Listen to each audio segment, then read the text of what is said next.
This is Wake and Bake with Reverend Kim.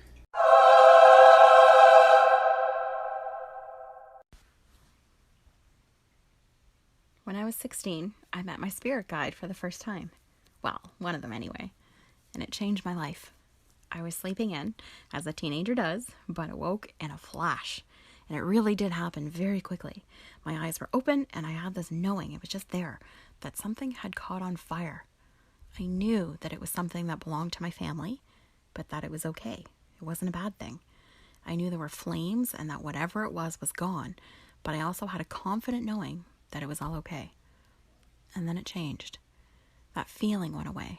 I saw the letter J and heard the word dead. Before I could panic or even begin to register what had happened, I saw my spirit guide. There was a woman standing at the end of my bed. She had long, straight, waist-length hair, parted down the middle. She was wearing a dress, a long, flowing dress made of patchwork. I can still see all the squares. I have no idea how long she was there. Just watched her. We looked at each other. I felt calm, a deep sense of peace. There was nothing scary or threatening about her presence, even though sensing spirit had always scared the shit out of me. This was different, though. She was different. This moment was different. I knew it, but I didn't know what or why or how. And then she was gone. I laid in bed with it all for a while, still feeling that peaceful calm, but wondering what the heck had just happened. And then my mom came into my room, with the phone still in her hand, to tell me the news. My dad's hunt camp had been hit by lightning and burned to the ground. But it was okay, because they wanted to get rid of it anyway, and the insurance money was a bonus. And then another call came in. A girl I went to school with, whose name started with the letter J, had drowned. I didn't understand it then. Well, I fully understand it now. And I know that what happened that morning changed the trajectory of my life. I was being introduced to not only what would eventually become something bigger than I'd know what to do with, but also to Mary, one of the spirit guides who had helped me to understand it all. Quite a few more guides have stepped in since then, including my master guide. That's a story I love to tell, but in full proper context, because it's still even hard for me to believe. It explains so much, though, including why I, too, was hit by lightning. Not long before that experience, I was zapped. My mom has intuitive abilities, too. She's always been able to sense spirit and has known things she shouldn't, and she dreams prophetically, too. And she always used to bug me to get off the phone whenever there was an electrical storm. I was that typical girl, phone glued to my ear, and I'd get so annoyed, so frustrated every time it started to rain, and my mom would come into my room and tell me to get off the phone, insisting lightning would get me. I never believed it and always thought she was being a little crazy about it. Mom, I'm not going to get hit by lightning. But moms always know, don't they? Sure enough, one fine electrical stormy day, it happened. I felt a surge right through me, and the line went dead, and the phone never worked again. I had pain down one side of my body and a ringing in my ear for a long time. The phone company had to come and replace the wiring. The grass in the front yard was all black and scorched where the line had been hit. She knew. She knew it was going to happen. And I've been different ever since. I can even hear electricity. Sometimes so loud I have to go around the house unplugging things. I feel it. And I was eventually shown that I can even interrupt radio waves. That's a whole other story, though, and it's intense. But I've also since learned about the significance of being hit by lightning. Many cultures believe that healers are chosen and aided in this way. The shaman in the Andes wait for their successors until someone's been hit. It's no coincidence that I began to feel energy more powerfully and more clearly, I guess, after that. I could always sense spirit, though, since I was little. I grew up terrified, but I also didn't know any different. I assumed that everyone went to bed that scared, eyes wide open, waiting for the room to clear out so you could finally feel safe enough to drift off. I used to sleep with my bed against the wall and my back up against that, so I could keep watch and beg and plead for them to all leave. I eventually fell into this thing that I used to do, this method I came up with to clear the room. I'd focus really, really hard and sweep the room from corner to corner with my eyes, with a solid intention of whisking everyone out. I'd use the sweeping motion and make kind of like a whirlpool whooshing thing, guiding all energy to the window and out. I'd command them. I'd do that with such great intensity. And then finally be able to settle in and sleep. And I really did think that everyone went to bed like that. I really did think everyone saw and felt what I did. Why would I know any different? I could also always see energy. I could see the aura around people, but also around things. And I remember asking my mom one day what that was. She didn't know what I was talking about, and I didn't understand why she didn't know what I meant. I could see waves of energy, kind of like what you'd see over a toaster or very hot pavement or the hood of a car. Those heat waves, dense energy moving around. I can see that around people and objects. Around, but also inside and through. I understood it like the line in The Matrix when the little kid says, "There is no spoon." I understood all of this as a child, but I didn't realize that it wasn't everyone's experience. But nobody was talking about this stuff. Some ghost stories here or there, but nothing about the reality of what I was experiencing and how to manage it all. I had to figure all this out on my own. Or so I thought. Enter my guides. It was them who explained to me what was happening when I discovered that I can get a synopsis of someone's life struggles when I touch them. The shampoo bowl when I was in hairdressing school shocked me real good when I got story after story and knew things about my clients that I really shouldn't. It was my guides who explained what was happening when I was healing and protecting my son in utero, and how I even knew that my daughter would be born with a very specific and unique physical quality before she was born. But they explained it all, and they continue to as I progress through so many new understandings for myself, my clients, and the world around me. I didn't grow up with religious teachings. My mother's Catholic and my father's Muslim, and they left it up to us kids to discover for ourselves what we believe. And I'm so grateful for that. Because not only did I not grow up with any kind of dogma, but it's also so validating when I'm told something and then I look it up only to discover it's a real thing and accurate. It blows my mind. That's how I met all of the archangels that I have. Not that long ago, I would have said a hard no if anyone asked if I believed in angels. But what am I going to do when they appear before me and introduce themselves by name, tell me why they've come, only to find out that their names, appearance, and purpose have already been well documented and is exactly what I was told and experienced? My own first-hand knowledge is much more powerful than being asked to believe in faith. Knowing is where I head, beyond the place of faith. There's no place for doubt in what I do. And wow, have I lived stories to annihilate it all. Like the one where I met my guide that I call my bodyguard. I had reached a point where I was so overwhelmed. I was dealing with rooms full of spirit more often than I could handle, and using so much of my energy trying to ignore them or clear them out or ask them to come back at their session time or whatever, and it was taking a toll. And this is where my stubbornness shows up again. I was so insistent that I learn how to get them to leave me alone, to leave my kids alone, to leave my space. It was a lot of work to keep up, and I finally hit a wall. I had that moment of, okay, this is just too much. I can't continue like this. And I finally said the words, I need help. And just like that, poof, he appeared. His name is Alfonso, and he looks just like the man in the movie The Green Mile. Same beautiful, gentle nature, but a big boy that nobody wants to mess with. He's amazing. As soon as I need him, all I have to do is think his name, and there he is. All, yes, boss, I got this.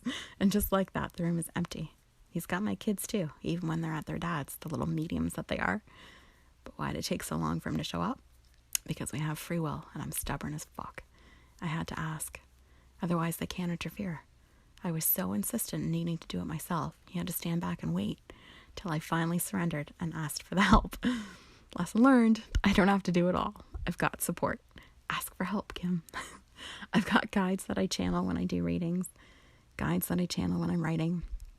Nothing, absolutely nothing that I do or know comes from me. It comes to me and through me. I read books to confirm what I've already been shown or told. My knowledge comes to me firsthand. That can be frustrating at times, though, because again, I want what I want when I want it, not ever liking to have to wait to have things explained. But it's also been a bit of a long, lonely journey with all this, too. It's hard to live in the world when you've just played in the beyond. It's hard to connect and feel normal, whatever that is. I don't have normal interests or conversations. I don't feel part of society and don't care for most of their ideas or ways. I've never fit in, and the outer world doesn't fit well with me either. We just don't blend well. The physical reality is always a little off to me, and I don't navigate it well. Even things like keys are complicated for me. I can't even open doors. And I've got dyslexia too, which I believe is part of the ability. I literally see and understand things differently. My perceptions aren't of this dimension. Nothing is linear. I have some color blindness too, and I can see and feel illnesses in people's bodies. It gets very confusing. So many questions. And I've gotten really frustrated, overwhelmed beyond knowing how to cope with it all, and unable to find help, guidance, answers from anyone or anywhere out there. I was told during my hissy fit about insisting I'm not leaving this meditation cushion until I have my answer, that that's exactly where I'm to go for my answers, though. I go up. And who told me that? Not just Jesus, but God too. I see them. I hear them. They speak to me. And they leave me gifts too. Physical gifts appear out of nowhere. And I cry so hard that I can't breathe when it happens. I'll share those stories another time. But when I met my master guide, I was taken aback and left to wonder about the validity of everything I've received. It seemed a little too out there, even for me. I used to see a white mass of energy. No real shape, no form, just white light. It would appear and information would just be transmitted without speaking. I would know something I didn't know moments before. That's called claircognizance. I'd be given information. I'd know things as if pulling it out of a memory. Then one day in a meditation and spiritual development class that I was leading, which I started going to looking for my own answers, and very soon after ended up teaching, which was a little frustrating at the time too, until it was explained to me by my guides that it's another way that I learn effectively, by teaching. And you'll notice that I always teach what I need to learn, even if it's more layers of what I know. There's always a new spin, a new depth to reach, a new way of understanding or explaining something, and I really get that and appreciate it now. But anyway, this mass of light transformed one evening. He showed himself to me and introduced himself too. But what do you do when you open your eyes and have to tell a room full of people that you just saw Zeus? This stuff is hard to believe, but what do you do when it's you that experiences it? I can't deny it then. I saw it myself, my own two eyes. And it makes sense too. My connection with electricity and lightning, even my Turkish background. Cyprus, the island my family is from, is half Turkish and half Greek. The cultures are so similar, blending in language and food and feeling. My daughter has a Greek name, and I resonate with the energy so much. So, I met Zeus. And the really interesting thing, a friend who attended the meditation that night, someone that I've always had these weird similarities with. I actually call her my genie because she knows things and brings me stuff without knowing how she knows that I need them. Coincidences just abound with her. She came out of her meditation just as humbled and hesitant to say who she met as her own guide. Poseidon, Zeus's brother. It all makes sense, even when it's so far out there. Intuition says otherwise, though. There's this interesting space that you get into, where it becomes so easy in the moment to accept it. Our minds later on analyze it and pick it apart and let doubt creep in. But in the moment, in the energy, you feel it. You know, in such a deep level that there's truth to what your human self has trouble accepting. But Zeus it was, and Zeus it is. He's still around, but I need him in much bigger ways than some of my other guides. He's my master guide. So he's like the big boss popping in when I need to course correct or to boost me and get me on my way. Or should I say zap? It really is electric. We're all different. We all receive and perceive energy differently. And by understanding your specific ways, you can learn to hone the ability and turn toward the guidance and clarity that you want to receive. I never asked for any of this. I was born knowing and never lost it, even though I didn't fully understand it. I always knew we were a part of a whole. I always believed in destiny and signs and the flow and soulmates. I always felt spirit and knew things that I shouldn't. I took it all for granted and really thought everyone lived the same way. I wasn't ever interested in psychic development or mediumship. It scared me. I didn't enjoy it at all and wanted no part of it. I think that might contribute, though, to why I've been given this ability. There's no ego attached to it. I didn't even go into business on purpose. I didn't want it. I also didn't have a choice, though. It just happened. It unfolded on its own, with no desires or wants, or even much enjoyment from it. Gratitude, though, yes, deeply. Witnessing the miracles. I've been able to witness so many incredible moments. Breathtaking. So much so that I've literally fallen to my knees in tears, humbled beyond words. More than once. There's so much more to this world that we live in. The other dimensions are here. They're real. And we really are powerful beyond measure. The soul is eternal. And wisdom and beauty are everywhere. We're not alone. We have support. We have free will. They can't interfere. Learn to ask for help. Learn to recognize it and understand it when it arrives. And it will. It always does. And when it does, don't dismiss it. Bear witness and acknowledge it from your soul. Let the ego be silenced. Let the ego know its place. Let spirit flow and tap into the unconditional realm for yourself. That's what I love about spirituality. Religion asks you to believe what you're told. Spirituality asks you to have your own direct contact and know for yourself. I've moved beyond faith into knowing, and I also know that the things that I know don't even scratch the surface. I'm receiving more and more every day and learning through life, learning through my experiences with the divine. I have my own personal relationship with God, with the universe, and I know that I really am the I am. Evolution was shown to me, again as a teenager, in a vision that I had. It caught me completely off guard, and I wasn't the same after that either. I saw the unfolding of life, of our world, of the universe itself playing out before me like a movie on a screen. I didn't know what I was seeing or why at the time, but I get it at that now too. Another layer of awakening bestowed upon me, information transmitted, channeled. I spent the millennial New Year's Eve curled up on the floor after yet another episode, when a wave of energy knocked me to the floor with a headache so bad I couldn't stand up. I didn't even have it in me to explain why I couldn't meet up with my friends who were waiting for me. I couldn't move, right at the peak of an energetic shift in our reality. The changing over of the millennial packed a punch and marks another time of leveling up for me. I was changed again after that experience, which I've also since read or heard about happening to some spiritual humans that I greatly respect and admire. I really didn't have a choice in any of this. I actually resisted it most of the way, and I still do quite often. But that's only when I'm feeling sorry for myself. Only when my ego says it's hard or scary or why me, I'm not worthy, or feeling lonely and isolated with how I operate. That doesn't last though. For the most part, I'm curious and humbled and grateful. I await instruction is my mantra, and how I show up with every client an opportunity for spirit to work through me. It ain't about me. This is how I am here to serve. I've had enough direct experiences to convince me of the other dimensions and love to be able to help point others in the same direction.